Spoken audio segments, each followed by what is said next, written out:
أعوذ بالله السميع العليم من الشيطان اللعين الرجيم بسم الله الرحمن الرحيم mallakar zuciyar masoyi sahihin mujarrabin la shakka da izinin Allah insha Allah.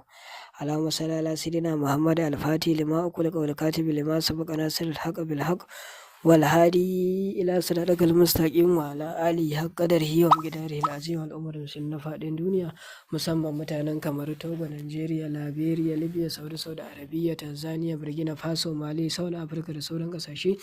Ina kowannen fatan alkhairi. Abin da ake buƙata insha Allah za ka samu bi'iznillahi ta'ala zuciyar abin yanka irin mace za ka mallaka za ka samu zuciyar tunkiya haka insha Allah ko ta saniya da izinin Allah. Idan kuma namiji za ka mallaka za ki samu zuciyar rago ko ta saniya ko ta ɗan maraƙi haka insha Allah.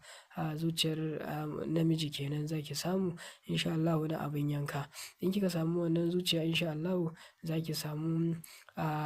tawada insha Allah ko za ka samu tawada sai ka samu farar takarda mara zane sai ka rubuta maliki yawmiddin iyana mimun ɗin nan ake bubbuɗewa sai a saka sunan wanda kake so ko wanda kike so ki mallaka insha Allah. Wannan zuciya za a samu wuƙa ko reza ko wani abu mai kaifi sai a tsaga ta insha Allah. Wannan layi da aka nannaɗe aka haɗa za a cusa a cikin wannan zuciya sai a samu zare a nannaɗe ta tsamta ko ina sai a samu dutse insha Allah sai a sa a kan dutse ma sai a ƙara nannaɗewa a nannaɗe a tabbatar ya nannaɗe sosai insha Allah sai a samu rijiya da ba a ɗiban ruwa ko kuma a jefa a kogi ko kuma a yi rami a binne insha Allah iya